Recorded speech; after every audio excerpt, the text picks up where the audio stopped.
The road into the mountains still exists, twisting through dense pine forests and climbing toward a valley hidden behind sharp, towering peaks. At the end of the final curve, a small town sits untouched. Homes, storefronts, a school, a church, all standing in perfect silence. Street signs remain upright, windows stare blankly, and the town square looks ready for a normal day that never arrives. Inside houses, tables are set, coffee cups sit half full, TVs glow to no one. No damage, no footprints, no voices, only an entire community erased overnight. And above the treeline, something still returns after midnight. The once thriving mountain town, nestled deep in the valleys of towering peaks, now stands silent, abandoned, forgotten, as if it had never existed. It was a place that seemed to promise escape from the chaos of the world. A retreat from the daily grind, offering peace, clean air, and isolation from the bustling cities below. Its streets were lined with homes, small shops, a school, and a community that knew each other by name. Nothing extraordinary, just an ordinary town like any other. That's what people thought until one fateful night, when it all disappeared without a trace. It was the kind of town where, if you didn't know better, you could forget how far up in the mountains you truly were. The long winding road, framed by thick forests, opened up to a modest clearing where the town stood like a hidden gem. Visitors would often speak about the tranquility that enveloped them once they passed through the last curve of the road, as though they were entering another world entirely. The pace of life was slower. The people more relaxed. The kind of place you could see yourself retiring to, where everyone knew everyone else. The type of place you'd expect to see in a postcard with the words, "Life at its simplest." And yet, as we look back, that simplicity turned out to be the town's greatest mask, a mask that hid secrets beneath layers of silence, subtle whispers, and strange occurrences that only those who lived there could truly understand. To the outside world, it seemed like a perfect spot to raise a family, or to simply enjoy the peace. But to those who lived there, it was a town that, for reasons they couldn't explain, always felt off. There were stories, of course. Old legends and rumors that circulated around the town's taverns and local diners. Stories about the woods that surrounded the town, mysterious lights flickering at odd hours in the night. Stories of families who would leave in the dead of night, never to be seen again. There were also rumors about the town's history, strange events from years past that no one cared to speak of anymore. You could walk into any corner of the town and find someone with a story, a feeling, or a warning. It was as if the town itself had a secret, one that was locked away, either in the minds of its residents or buried deep beneath the soil. On the surface, it was all too normal. The baker continued to bake his bread, the schoolteacher taught his lessons, and the townsfolk went about their business with little care for the stories that floated just beneath their everyday lives. No one could have guessed that in one single, restless night, the entire town would vanish, leaving behind only the faintest traces of the lives once lived there. The night it happened was unlike any other. It began as most nights did in the town, peaceful, still, and almost unnervingly quiet. The last light of the sun dipped behind the mountains, casting long shadows over the town. In the fading light, you could hear the soft murmur of the river below, the rustling of the leaves in the trees, and perhaps the distant howl of a coyote. The stars began to twinkle above, adding to the sense of isolation the town was known for. For some, the night felt particularly heavy. Maybe it was the change in the air, or the strange feeling that lingered just beyond the town's perimeter. A heaviness that could almost be felt in the chest, as if the very air around the town was thickening, pressing against the lungs. Inside the homes, people went about their usual routines. Some had just finished dinner and were sitting down with a book or preparing for bed. Others were out walking, enjoying the cool evening breeze. Some were watching TV, while a few took their usual strolls down the main road, exchanging casual hellos with neighbors. There was a rhythm to the town, an unspoken agreement that everything would continue as it had before. But something was different tonight.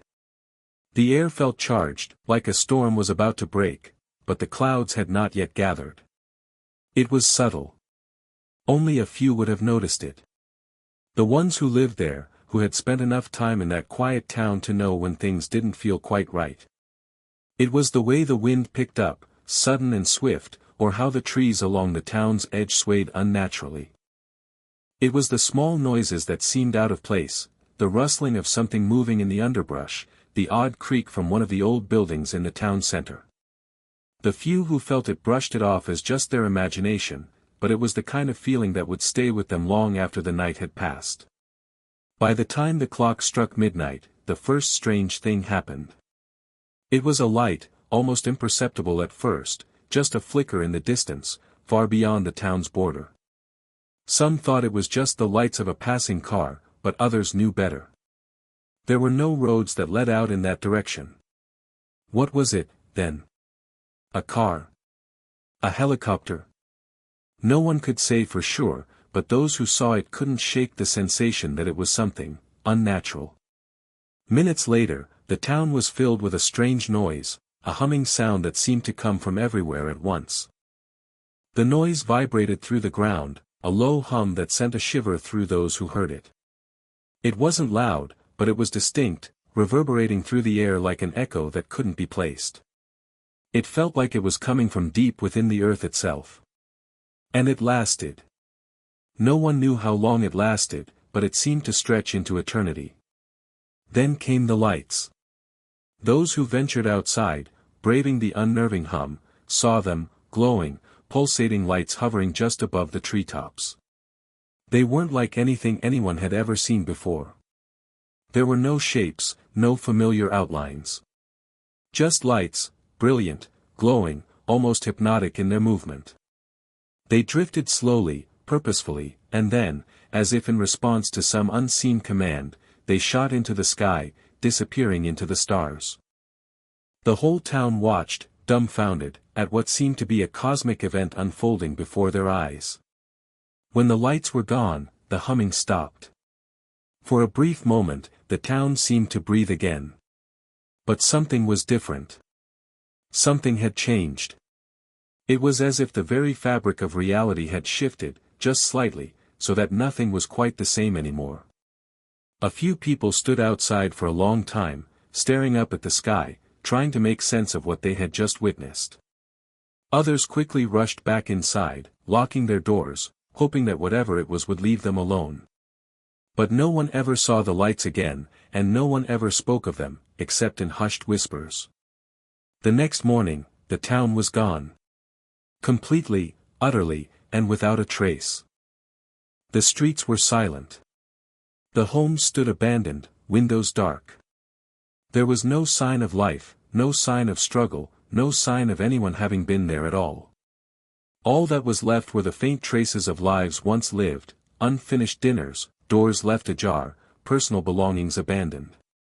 The lights in the sky were gone. The town was gone. And with it, the mystery began. In the days that followed, investigators arrived, drawn to the strange disappearance, but the answers they sought eluded them at every turn. No one could explain what had happened. Theories circulated. Were they abducted? Had something gone terribly wrong with some experimental government project? Was it the work of aliens? Or was it something far more sinister? Theories swirled, but no answers ever came. As the years passed, people who lived nearby claimed to see strange figures lurking near the town's edge, figures that vanished when approached. Those who had known the town before its disappearance spoke of a darkness that lingered, something sinister that had always been there, just beneath the surface. But no one could say for sure. Not then, not now. What happened to the mountain town that vanished overnight? No one knows. But its legacy endures, in the silence of the empty streets and in the haunting question, why did they never return?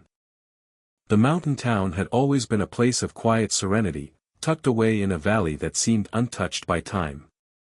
It wasn't known for anything particularly spectacular, nor was it a tourist destination. It was just a simple, close-knit community that had existed for generations. The kind of place where everyone knew each other's names, and the rhythm of life followed the slow cadence of nature itself. It had a timeless quality to it, people came and went, but the town remained, like a sleeping giant nestled beneath the towering peaks. But there were always those who claimed to know more about the town than they let on. There were whispers, rumors, things that didn't quite add up if you were paying close attention. Not everyone felt the warmth of the town. For some, there was a feeling that hung in the air, something elusive, like a shadow just out of sight. For years, people had lived their lives, oblivious to the secrets buried in the hills, but once in a while, someone would leave the town, never to return. Some said it was nothing more than wanderlust, a yearning for something more, but others couldn't shake the feeling that these disappearances were different. It wasn't just the people who left, it was the way they left. Vanishing without a trace. No goodbye, no explanation. And it wasn't just one or two people, it was a series of events that could never quite be explained away. Those who had lived in the town for years started to take notice of these strange disappearances, but they kept it to themselves. The elderly, who had seen the town through its highs and lows, spoke in hushed tones about things that happened before the newer generation arrived. They spoke of odd occurrences, strange lights flickering in the distance, mysterious sounds echoing in the valley, and strange shadows that seemed to move on their own. The younger people dismissed it as folklore, tales spun out of the past. But there was a collective unease, a lingering feeling that something wasn't quite right in the town. Still, life went on. It wasn't the kind of place where you questioned your surroundings too deeply. The work was simple, the people kind, and the town structure solid. The school was small, the post office a hub of activity, and the local diner served up hearty meals to the regulars who gathered for gossip and the occasional laugh. The town felt isolated but not in a lonely sense. It was the kind of isolation that offered safety and refuge, the kind of isolation that made you feel as though you were part of something special, something that few others would ever understand. But there were cracks in the facade. Cracks that only a few could see, and even fewer were brave enough to acknowledge. For the longest time, these cracks were easy to ignore. After all, the town was beautiful, peaceful, and had an almost otherworldly charm. But there was always something about the way the air felt in the evenings, a certain heaviness that would settle over the streets once the sun dipped behind the peaks. It was subtle at first, barely noticeable. But as the days turned into years, the people began to realize it wasn't just the chill of the mountain air. There was something else, something in the atmosphere that made the hairs on the back of your neck stand on end. It was as if the town itself was holding its breath, waiting for something to happen. One of the strangest things was how time seemed to bend in the town. It wasn't that the clocks ran slow or fast, it was more like the town itself existed outside of time. New residents would come and marvel at the quaintness of the place, yet there was a sense that they were walking into a past that had never fully let go. It was the kind of place where the past was alive, where stories from decades ago still seemed to resonate in the present. You could ask an old-timer about something that happened 100 years ago, and they would recall it with startling clarity.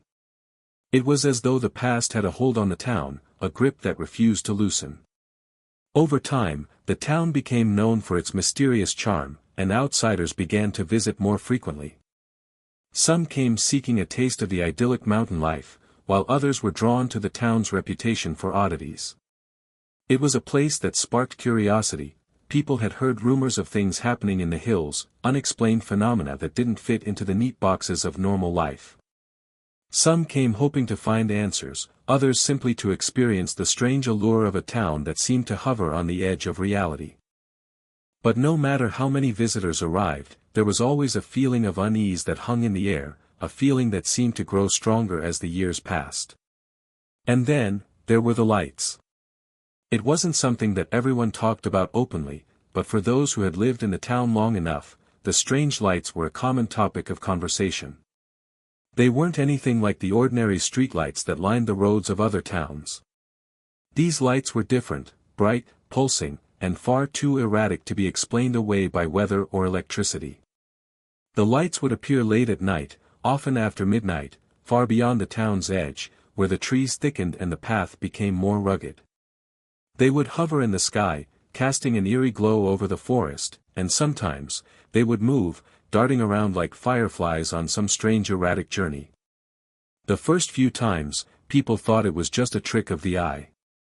Perhaps it was a car with headlights angled oddly, or some natural phenomenon that no one had bothered to explain. But as the sightings increased, the townspeople began to wonder. And then, the stories of strange figures, shadowy beings that seemed to watch from the tree line, started to surface. It wasn't just the lights anymore. It was the feeling that something was out there, something watching, something waiting. Of course, most dismissed these stories as exaggerations or the result of too much time spent alone in the mountains.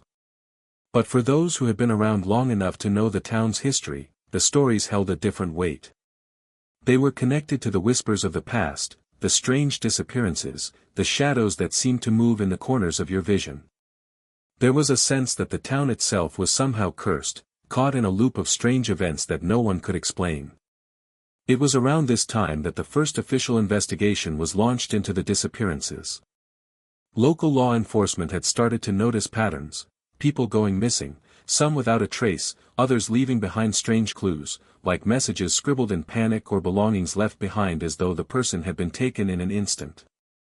The authorities had interviewed the families of those who disappeared, but the answers were always the same: no one knew where they had gone, and no one had seen anything unusual. It was as if these people had simply vanished into thin air. No one could explain it, and those who tried were quickly dismissed as conspiracy theorists or drunks. But then came the night of the storm. It was the night that would change everything. The storm rolled in quickly, dark clouds gathering in the sky as a fierce wind swept through the town. The trees bent beneath the force of the wind, and the first drops of rain began to fall. It wasn't unusual for storms to hit the mountain town, it happened every season, but this one was different. The air felt thick, heavy with an ominous energy that seemed to intensify with every passing minute. As the storm raged, the lights appeared again, this time, closer than ever before. They hovered just above the town, casting strange, unnatural glows across the rooftops. People rushed indoors, locking their doors and windows. The storm howled, but the lights remained, drifting lazily above the town. Some had the sense that they were being watched, that the lights were more than just strange phenomena. They were connected to something far darker than anyone could have imagined. In the hours that followed, everything changed. The storm passed, the lights vanished, and the next morning, the town was gone. Just like that, no trace, no warning. The people who had been there were gone, their homes abandoned, their lives erased. No one could explain what had happened, and the investigation that followed led only to more questions. What had happened in the night? Why had they vanished? The eerie quiet that hung over the town for days afterward was almost unbearable. And as the investigation into the disappearances deepened, the truth seemed to slip further and further out of reach, leaving everyone with nothing but the lingering sense that the town had been hiding something far more sinister than anyone could have imagined. The mountain town, once so alive, had vanished overnight. And with it, the secrets of its dark past. The morning after the storm was unlike any other the town had ever known. The air was still, almost unnervingly so, as if the earth itself was holding its breath. The storm had passed, and yet the world outside felt eerily different. No birds chirped, no dogs barked. The faintest gust of wind whispered through the trees, but even that seemed to carry a heaviness that weighed on everything. As sunlight broke through the clouds, casting long shadows across the abandoned streets, there was no sense of relief, only the unsettling stillness that clung to the town like a shroud. When the authorities arrived, they found the town empty. At first, there was confusion. Was it a mass evacuation? Had the residents left, perhaps in response to some emergency? But there was no sign of panic. No signs of struggle, no hurriedly packed bags, no desperate footprints leading away from the homes. The streets were pristine, too pristine. It was as if the entire town had been frozen in time, as if the people had simply vanished in the blink of an eye. The first responders, led by local law enforcement and a few volunteers, began their search in the most logical place, the town square. It was the heart of the community, the place where people gathered to talk, share news, and catch up on each other's lives. The benches were empty, the fountain still, and the nearby shops locked tight, their windows cold and vacant. It wasn't just that the buildings were untouched, it was that they seemed abandoned with such meticulous care that it left a sickening feeling in the pit of their stomachs. It didn't make sense. Even in a small town like this, someone would have left a trace, a clue, something to explain where everyone had gone. The police entered the first house they came across, a small, modest home at the edge of the square. It was locked, but the door wasn't forced open. It was as though the homeowner had simply left it unlocked, expecting to return soon. Inside, everything was as it should be. The kitchen table was set for breakfast, a cup of coffee sitting half-finished next to a stack of newspapers. The TV in the living room was on, showing an old rerun of a local news program. It was a scene of casual, ordinary life, except for one thing: the house was completely empty. No sign of the person who lived there. No signs of departure. Each house they checked told the same story: people had vanished, but everything they left behind remained, frozen in time. A half-eaten meal sat on a plate. A book was left open, its pages fluttering in the soft breeze. A coat hung on the back of a chair, as if the owner had just stepped out to run a quick errand. But the people were gone. And there was no explanation for it. As the search continued, the investigators expanded their reach beyond the town square. They moved into the surrounding areas, the roads, the trails, the far-off outskirts where the forest began to swallow up the town's borders. They found nothing. No signs of a hasty departure. No tracks, no evidence that anyone had left on foot or in a vehicle. It was as if the town's population had evaporated into thin air. The first sign that something more sinister was at play came when the authorities examined the town's records. The town census, the list of property owners, and other official documents were all intact. But there was something strange about them. Some of the names seemed to have been marked out, crossed through as though they had never existed in the first place. Others had strange notations beside them, written in an unfamiliar hand. The discrepancies were subtle at first, almost imperceptible. But when viewed in the aggregate, they painted a disturbing picture. It was as if the people who had lived in the town were being erased from the fabric of reality itself. A few of the residents who had been outside the town when it vanished began to come forward. These were the lucky few who had been away on business or vacation when the town disappeared. They spoke of their confusion upon returning to find the town empty, devoid of life. Some had tried to call their relatives, their neighbors, only to find that every line was dead. Phones rang without an answer. Voicemails were full. There was no communication from anyone who should have been there. It was as if the town had simply ceased to exist in the blink of an eye. One of the first survivors to speak publicly about the incident was a man named Nathan Hart. He had been working in the neighboring city on the day of the storm and returned to find the town shrouded in an unnatural silence.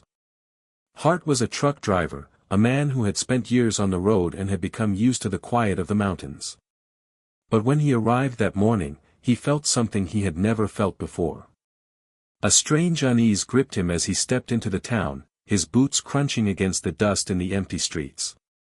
It was like walking into a ghost town, he later told reporters. Only, there was no one around. No sound. Just, empty. Hart was one of the few who had ventured inside the town's church, hoping to find some explanation, some sign of life. He entered the building, his footsteps echoing in the cavernous space. The pews were undisturbed, the altar clean, the candles still burning softly as though time had not passed at all. But the place felt wrong. The air was thick, heavy with something he couldn't place. It wasn't the kind of quiet you expect in a church, it was the kind of quiet that made your skin crawl. Hart described it as unnerving, a stillness that sat too heavily on his shoulders. As he stood there, he felt as though the very walls were closing in on him. Something was watching him, though he couldn't say what. The investigation quickly escalated, and law enforcement enlisted the help of federal agents, specialists from nearby cities, and experts in missing persons cases. But as each new person arrived in town, they, too, were struck by the same strange atmosphere, the same eerie stillness. It wasn't just the physical emptiness of the streets, it was the pervasive sense of something off. As the days turned into weeks, the investigators began to realize that they were dealing with something far beyond their understanding. The town's disappearance wasn't just a case of mass evacuation or some grand natural disaster. This was something far more complex, far more mysterious. In the midst of the growing confusion, the authorities discovered that several other towns in the region had experienced similar phenomena, smaller, more isolated communities that had simply ceased to exist. The patterns were too similar to be coincidental. But what connected these towns? What force, what power, could cause entire populations to vanish in the blink of an eye without a single trace left behind? As the investigation dug deeper, the theories started to grow darker. Some suggested that the town's disappearance was linked to the ancient folklore that had been whispered about for generations. There were tales of strange rituals, of dark forces that lurked in the mountains, waiting for the right moment to awaken. These stories, passed down through the generations, spoke of a curse that had never been broken, never been spoken of aloud. Perhaps the townspeople had unknowingly triggered something they could not control. Others speculated that it was the result of some kind of government experiment, perhaps related to the unusual activity that had been seen in the region in the past.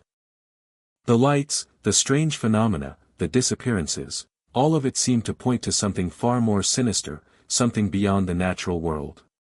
But no matter how deep the investigation went, no answers came. The town remained as it was, empty, abandoned, and forever lost in time. The survivors, those few who had been fortunate enough to be away when the town vanished, were left with nothing but questions. Why hadn't they been affected? Why had the town chosen to spare them? And what did the disappearance mean for the future of the region? As weeks passed, the search for answers grew more desperate. But the more the authorities uncovered, the less they understood. It was as though the town had simply never existed, or at least never existed in the way the world thought it had. And with each unanswered question, the mystery deepened, until it became clear that the town was no longer a place on a map. It was a question, an enigma that would haunt everyone who sought the truth. A truth that may never be fully known. The investigation into the vanishing of the mountain town, though initially marked by confusion and uncertainty, soon revealed an unsettling pattern. Authorities began to search beyond the obvious, the physical traces that could be examined. The empty homes, the untouched meals, the silent streets, they all painted a picture of eerie calm. But what they failed to find in these material aspects pointed toward a far darker and more complex mystery, something intangible, something hidden, something that couldn't be measured by the tools of science or conventional investigation. It was during the second week of the investigation that the first cracks in the case began to appear. Local law enforcement, still reeling from the inexplicable nature of the town's disappearance, started to notice subtle inconsistencies in the town's past, a series of unsolved cases, missing persons reports, and even strange, unreported occurrences that had been brushed aside by the townspeople for years. Upon closer inspection, these incidents began to form a disturbing pattern. In the town's official records, there were names of people who had simply vanished. Some of them had disappeared decades ago, while others had gone missing just a few years before the town's disappearance. These names hadn't raised much suspicion at the time. After all, in a small, remote town, people sometimes left for reasons of their own, drawn away by the promise of something better, more exciting, or simply more modern. But as investigators dug deeper into the missing person files, they discovered something troubling. Many of the individuals who had disappeared had left behind strange and cryptic messages, often in the form of letters or notes that didn't quite make sense. Some had been addressed to no one in particular, others to close family members, but all of them shared one thing in common, a desperate, underlying sense of foreboding. In some of these letters, people wrote about seeing things, hearing voices, and even being followed. One letter, dated several years ago, spoke of a great darkness that had been slowly creeping into the town, a darkness that no one could see, but that could be felt in the very air they breathed. As these documents were analyzed, a chilling thought began to creep into the minds of the investigators. What if this wasn't the first time something like this had happened? What if the disappearance of the town wasn't an isolated event? What if it had happened before? The answer, it seemed, lay in the history of the region itself. Experts and historians, brought in to help unravel the mystery, began to piece together a far more disturbing picture. Long before the town's existence, the area was known for its strange folklore, tales of strange happenings in the mountains, stories that had been passed down through generations. These stories spoke of dark forces that inhabited the land, of ancient rituals performed by the native peoples, and of something much older than the town itself. There were rumors of an old temple or shrine hidden deep within the forest, a place that had been abandoned centuries ago. The few who had ventured close to it spoke of an oppressive, inescapable presence, as if the very ground beneath their feet was imbued with some unnatural force. Local legends spoke of the spirits of the mountain, invisible beings that whispered in the wind and haunted the forests at night. These spirits were said to be protectors of an ancient secret, a secret that, if uncovered, would spell doom for anyone who dared to seek it. But while these stories were fascinating, they didn't provide answers. The scientists, historians, and investigators who combed through the records found little to support these old tales. There was no evidence of any supernatural phenomena, no physical markers that would indicate something truly otherworldly at work. But there was something about the repetition of these stories, about the persistence of the local legends, that suggested there was more to the mystery than met the eye. As the search continued, the authorities began to uncover even stranger details.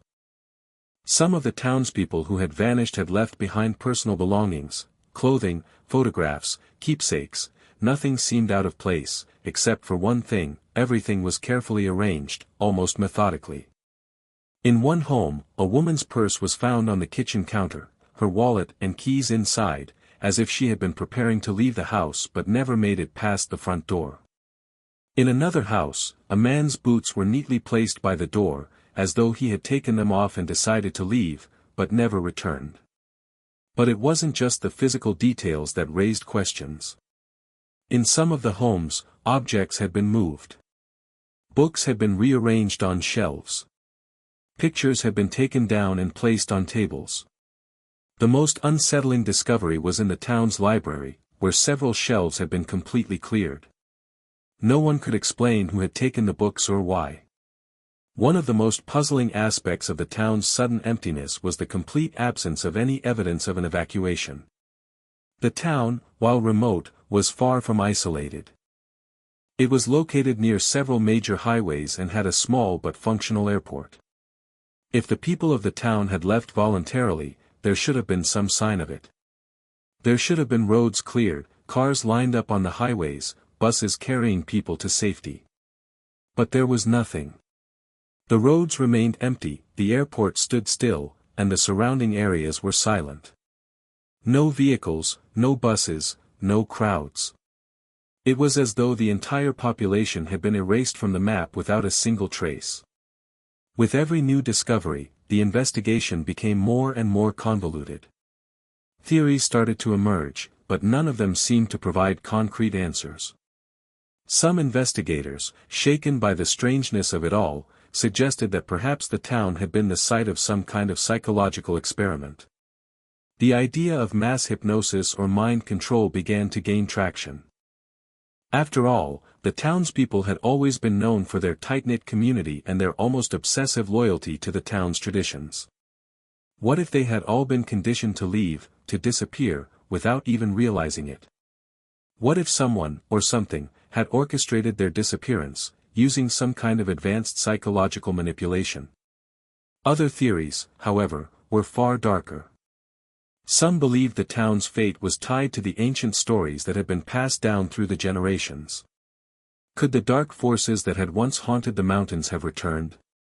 Had the spirits of the mountain finally awoken, claiming the town and its people for their own? The more the investigators delved into the town's past, the more they began to question whether something truly supernatural had been at play. But it wasn't just the supernatural that seemed to be involved. There were also the whispers of more earthly forces, powers that worked from the shadows, hidden from view. Some suggested that the government had been involved in some kind of secret project, one that had gone horribly wrong. Were they conducting experiments on the townspeople? Was this the result of something much darker, a conspiracy that reached far beyond the isolated town?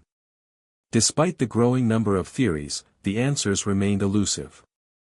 Each lead seemed to take the investigation down a different path, and yet none of them brought the authorities any closer to understanding what had happened. The town, once so alive, remained a mystery, a ghost town frozen in time. And as the weeks turned into months, the town's eerie silence only deepened, leaving those who sought the truth with more questions than ever. One thing was clear, the disappearance of the mountain town was no ordinary mystery. It was a puzzle that defied logic, one that refused to be solved by conventional means. The more the investigators learned, the more they realized that they were dealing with something far beyond their understanding. Whatever had happened to the town, whatever had caused its people to vanish without a trace, was something that no one could explain. And perhaps, in the end, that was the most terrifying part of all, that some mysteries were simply too vast, too deep, to be unraveled. Some things were meant to remain hidden, lost in the shadows forever. As the weeks turned into months, the disappearance of the mountain town began to fade from the headlines.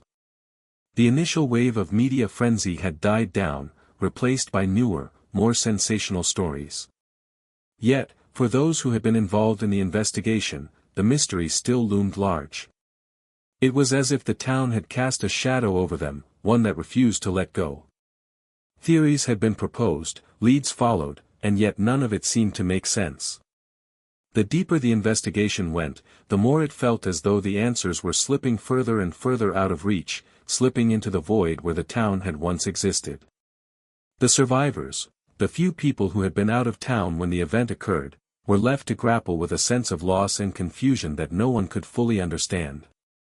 For Nathan Hart, the truck driver who had returned to find his hometown swallowed by silence, the absence of his family and friends became an ever-present ache in his chest.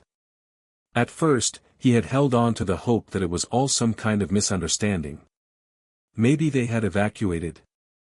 Maybe there was some sort of natural disaster elsewhere that had forced them to leave quickly.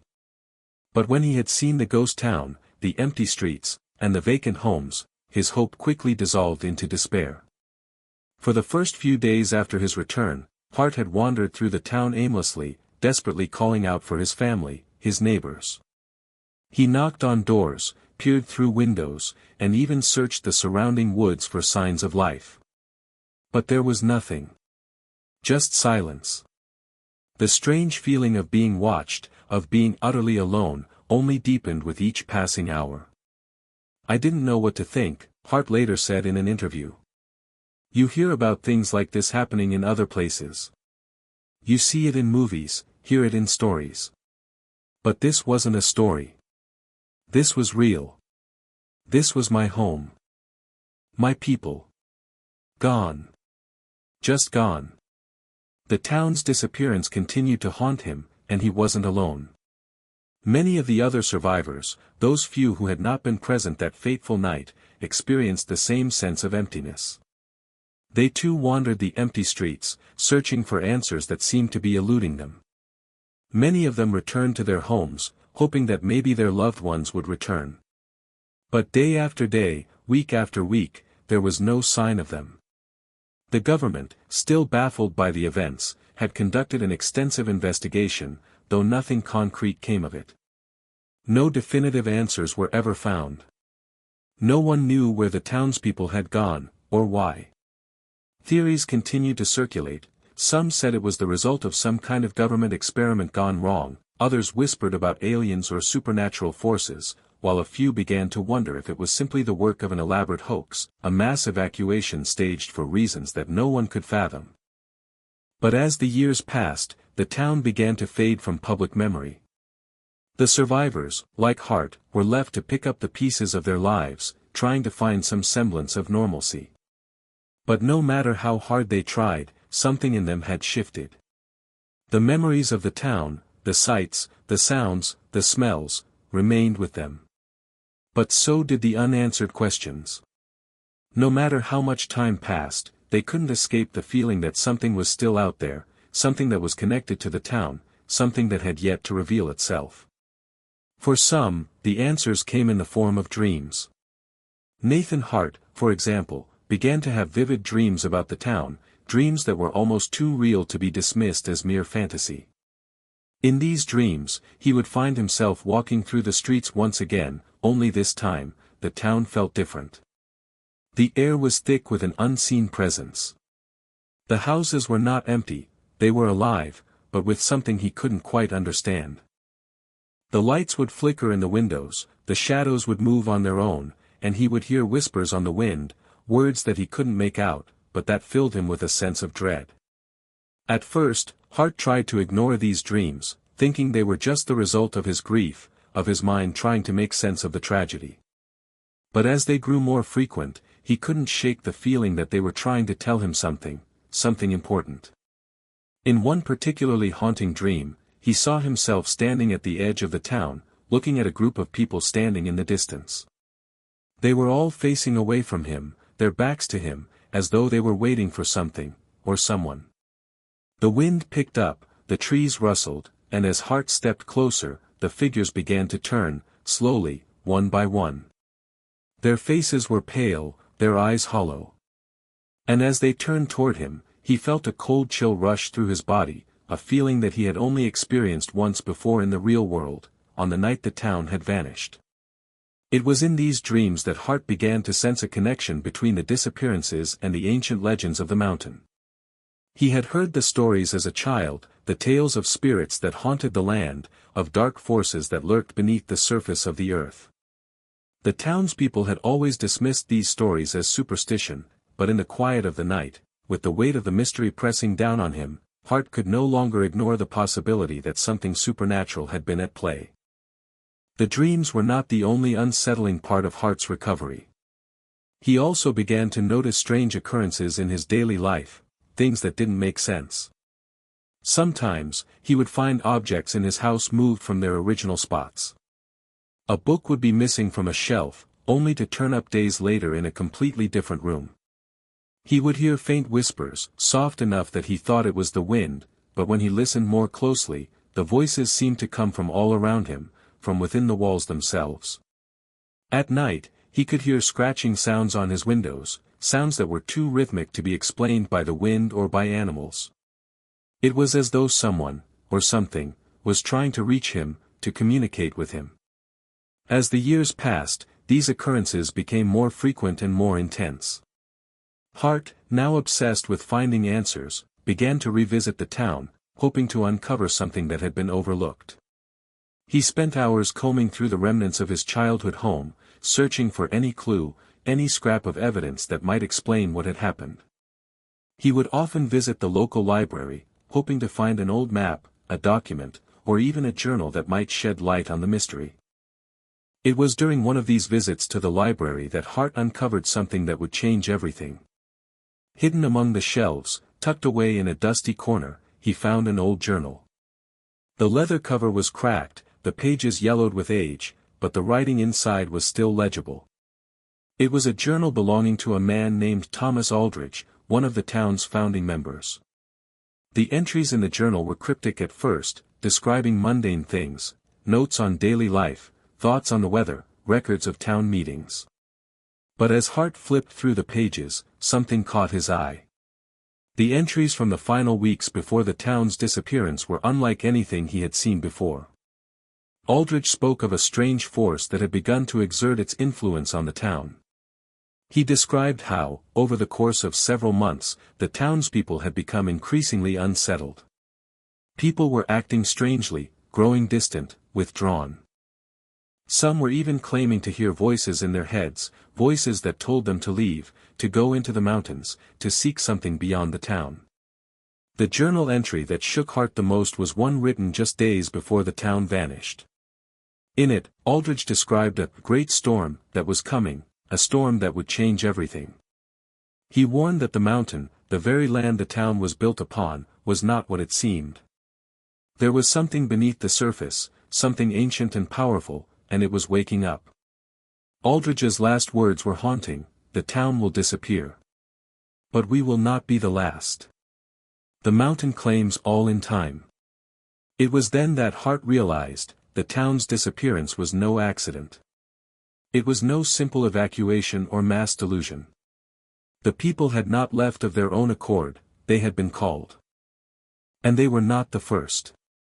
The mountain had claimed them, just as it had claimed others before them. And as the journal made clear, it would claim others again. The true mystery of the mountain town was far darker than anyone had imagined. It wasn't just the people who had vanished, it was the land itself that had taken them. And unless someone could uncover the secrets hidden within the mountains, no one would be safe. As Nathan Hart sat in the dim light of his home, staring at the worn pages of Thomas Aldrich's journal, he felt a sinking realization in his chest. It was as though the weight of the truth was pressing down on him, suffocating him in a way that he hadn't felt since the day he first discovered his town had vanished. He had always believed that there was some logical explanation behind it all, that the people of the town had left voluntarily, that they had been caught up in some strange conspiracy or mass hysteria. But now, reading Aldrich's final words, he understood that the disappearance of the town was not a random event. It was the consequence of something ancient, something far older than the town itself. For days, Hart sat in silence, turning the journal over in his mind. The mention of the great storm had unsettled him more than he cared to admit. The storm, of course, was the night the town disappeared, the night that had left the streets empty and the homes abandoned. But now, Aldrich's words seemed to take on a new, more ominous meaning. The storm wasn't just a natural occurrence, it was a signal, a harbinger of something much darker. The great storm had been the event that had set the town's fate in motion. But why? What had caused the mountain to awaken? What was it about the land that had led to this? As Hart continued to ponder, he found himself growing increasingly obsessed with the idea of the mountain. It was as if the more he learned about the town, the more he felt an undeniable pull toward the hills surrounding it. The land had a hold on him, just as it had had a hold on the townspeople. There was something there, something hidden beneath the surface.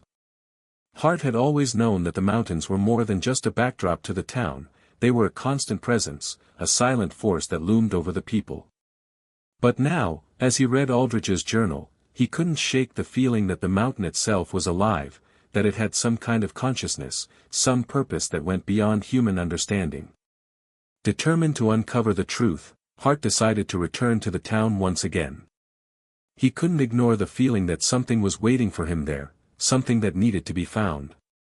The people who had disappeared, the secrets that had been buried for so long, they were all tied to the mountain.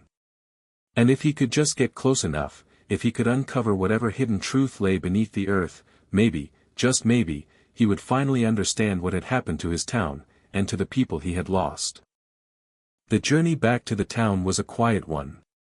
The familiar roads, the long, winding path through the forest, it all seemed so normal, so ordinary. But Hart couldn't shake the sense of dread that clung to him. As he drove through the once bustling streets, now silent and empty, he felt the eyes of the town on him, watching him, judging him.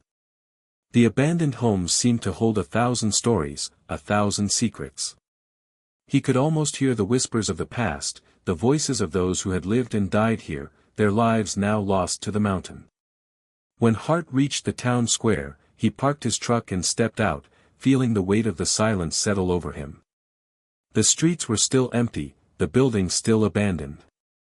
But something had changed. The air felt thicker, heavier, as if something had shifted in the space between the trees. The wind had picked up, but it wasn't a typical mountain breeze. It was cold, unnaturally so, and it carried with it an almost tangible sense of unease. Hart's breath caught in his throat as he looked around, searching for something, anything that would give him a clue as to what had happened. He made his way toward the old church, hoping to find some answers hidden within its walls. The church had always been a place of refuge, a symbol of hope and safety for the townspeople. But now, as he stepped inside, it felt anything but comforting. The pews, once filled with people, were now empty, their dark wood creaking underfoot. The altar stood in stark contrast to the desolation around it, pristine and untouched, as though time had passed it by. But it was the air inside the church that unsettled Hart the most. It felt thick, heavy with a presence he couldn't describe. There was a weight to it, a sense that something was watching him, waiting for him. Hart approached the altar, his heart pounding in his chest. As he reached out to touch the surface, a sudden chill ran through his body. It was as if the temperature had dropped by several degrees in an instant. He recoiled, taking a step back. But then, as he stood there, trying to steady his breath, he heard it, faint at first, but growing louder. The whispers. They were soft, indistinct, but they filled the air around him, swirling like a storm in his mind. The sound of the whispers was almost deafening, but it wasn't the noise that terrified him. It was the realization that they were speaking to him. Not with words, but with an understanding, an energy that made his skin crawl. They knew who he was. They knew what he had come for. He rushed out of the church, his mind reeling. The whispers continued to follow him, faint but persistent, like an echo bouncing off the walls of his mind. He stumbled through the empty streets, his senses overloaded with fear and confusion. What was happening? Why was he hearing these voices? Why was the town, this place that had once felt so familiar, now so foreign, so alien to him? The more Hart thought about it, the more he realized that the town itself wasn't just a backdrop for the people who had lived there. It had been a part of them, a living, breathing entity that had shaped their lives. The land, the forest, the mountains, it was all connected, bound together by something ancient and powerful. And now, it seemed, that power was awakening once more. The people hadn't left because they wanted to. They hadn't vanished because of some natural disaster or government intervention. They had been chosen. They had been taken. The truth, as Hart now understood it, was that the town had never truly been abandoned. It had been absorbed by the mountain, swallowed whole by the land it had been built on. The mountain had been waiting, watching, and when the time was right, it had called to the people of the town. It had called them into its depths, into the heart of the earth, where they would be lost forever. As Hart walked through the streets, trying to make sense of the overwhelming sense of dread that hung over him, he realized that there was no escaping the town, no escaping its hold. The mountain had claimed the town long before it had disappeared. It was not a place that could be understood by human minds, not a place that could be explained by logic or reason. It was a place of darkness, of ancient forces that existed long before the first settlers arrived. And now, as Hart stood in the town square, he realized that he was not just a visitor in this place. He was a part of it. The mountain had drawn him back, just as it had drawn the others before him. The whispers continued, growing louder, more insistent. Hart could no longer tell where the sound was coming from, it was in his head, in his heart, in the very air he breathed. The town had taken everything it could, and now, it was reaching out for him, pulling him into its depths. The truth, as dark and horrifying as it was clear: the mountain did not just claim the town. It claimed the souls of those who lived there, and it would never let them go. It would never let anyone leave. The mountain had been waiting. And now, it had found him. As Hart stood there in the heart of the desolate town, a deep sense of dread settled over him, far heavier than anything he had ever felt before. The whispers that had started as mere faint echoes in his mind were now a constant presence, like a soundtrack to his every movement, intertwining with the very air he breathed.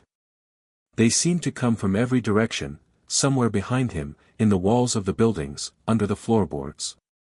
The voices were not distinct, but they were persistent, a chorus of murmurs that never quite made sense. And yet, deep down, Hart knew that they were speaking to him, calling him.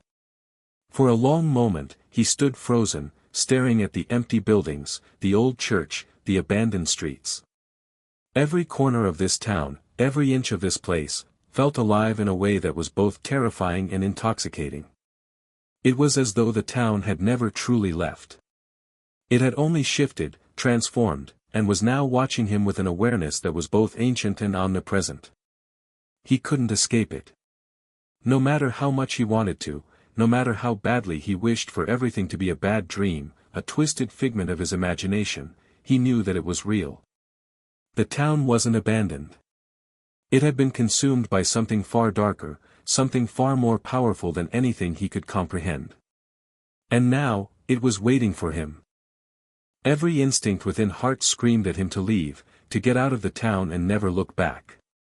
But something kept him rooted to the spot, an invisible force tugging at him. The more he thought about it, the more he realized, it wasn't just the town that had changed. It was him, too. He had felt it from the moment he set foot back in the streets, the pull, the connection between him and the land that he couldn't explain. It was as though the town recognized him, as though it had been waiting for him to return, just as it had waited for all the others. The mountain had chosen them, just as it had chosen him. And now, he was part of it. He couldn't deny it any longer. Hart's thoughts were interrupted by a sudden movement in the distance. For a moment, his heart stopped. Was it a person? Had someone else returned to the town? He squinted, trying to make out the figure in the distance, but it was too far away. A shadowy figure, barely visible against the backdrop of the darkening sky. He could almost make out a shape, a human form, but it flickered, as though it wasn't quite real. It vanished, and for a moment, Hart wondered if he had imagined it. But then, the figure reappeared again, closer this time, its movements almost inhuman in their precision. His pulse quickened. Whoever or whatever it was moving toward him. But it wasn't walking like a normal person. The steps were too measured, too deliberate. It was as if the figure was gliding across the ground, hovering just above the earth. It wasn't a person at all, it was something else. Something that didn't belong in this world. As the figure drew closer, Hart's legs felt weak beneath him. His breath came in shallow gasps, his heart thundering in his chest. He tried to back away, but his body refused to obey him. It was as if the very ground beneath his feet had a grip on him, holding him in place. The figure continued to glide toward him, its shape becoming clearer with every step. It was a woman, or at least, it looked like one. But her skin was pale, almost translucent, and her eyes were hollow, dark voids that seemed to pull in the surrounding light. She was wearing an old-fashioned dress, torn and stained, as though she had been wandering in the town for years. Hart tried to speak, but the words caught in his throat. The figure reached out a hand, and despite every fiber of his being telling him to run, he couldn't move. He was paralyzed, staring into the woman's empty eyes, unable to break free. She stopped just a few feet away from him, her presence overwhelming, her gaze fixed on him as though she could see into his very soul. The air around him grew colder, and the whispers in his mind grew louder, more urgent. He could feel them pressing in on him, filling his thoughts, drowning out everything else. The woman's lips parted, but the words she spoke were not words at all. They were more like a distant, distorted chant, an ancient, incomprehensible language that made his skin crawl. It was a language he had never heard, but somehow, he understood. It was the language of the mountain. The language of the earth itself. And then, in the split second before the world around him seemed to collapse, the figure spoke in a voice that was clear, unmistakable, and terrifying, "You are too late." The words echoed in his mind, repeating over and over again, like a warning. The woman's form began to shimmer, to fade in and out of existence, as though she was a part of the very air, as though she was being drawn into the earth itself. The temperature around Hart dropped even further, and the ground beneath his feet seemed to pulse, as if it were alive. His vision blurred, and he felt a sensation of falling into the very earth beneath him. But he couldn't move, couldn't escape. Suddenly, he was no longer standing in the town square. He was somewhere else, somewhere dark, somewhere cold. He could feel the earth pressing against him, a weight that was suffocating. His heart raced, and his mind screamed for him to wake up, to escape whatever nightmare he had stumbled into. But he couldn't. The whispers were all around him, louder now, clearer, more insistent. He could hear voices, human voices, crying out, begging for release. It was the voices of the townspeople, trapped in the earth, caught in the mountain's grip. And they were calling him to join them. And then, through the darkness, a flash of light. A figure appeared before him, standing tall and imposing. It was another person, another figure from the town, but this one was different.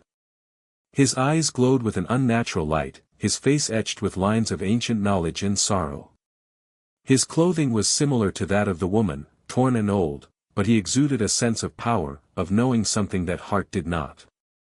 "You don't belong here," the figure said, his voice deep and resonant, a voice that seemed to echo from the very depths of the earth. "This place is not for you. You cannot escape it."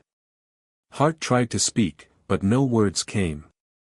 His body felt heavy, as though the very air was pressing against him, suffocating him. The figure stepped closer, his eyes locking onto Hart's with an intensity that made his chest tighten. "You are part of the town now," the figure continued. "The mountain has chosen you, just as it has chosen all of us. You will never leave. You will never be free. You are one of us." The words cut through Hart like a blade, and in that instant, he understood. The town, the mountain, it wasn't just a place. It was a force, a living, breathing entity that had existed long before the first settlers had arrived. It had claimed the town and its people, and it would claim anyone else who dared to return. The people who had vanished weren't gone. They were trapped, forever bound to the mountain. And now, he was one of them. The figure stepped back, fading into the darkness, leaving Hart alone in the cold, suffocating void. The whispers continued to echo in his ears, and as he looked around, he realized that the town wasn't just lost to time, it was lost to something far older, far more powerful than he had ever imagined. The mountain was not just a natural formation. It was a prison, a tomb, and it had claimed them all. And now, it had claimed him.